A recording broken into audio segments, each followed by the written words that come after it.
nasaktan ng puso. Parang ayoko nang umibig pang muli. May takot na nadarama na muli ay maranasan. Ayoko nang masaktan muli ang puso ko.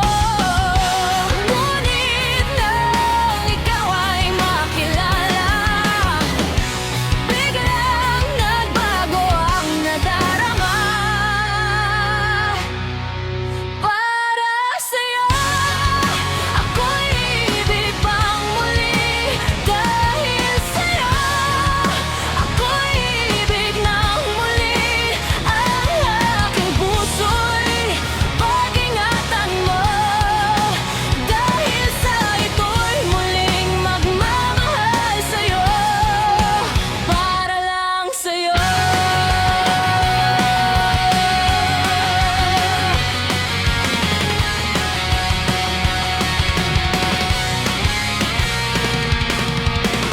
Muli ay aking nadama kung paano ang umibig. Masakit man ang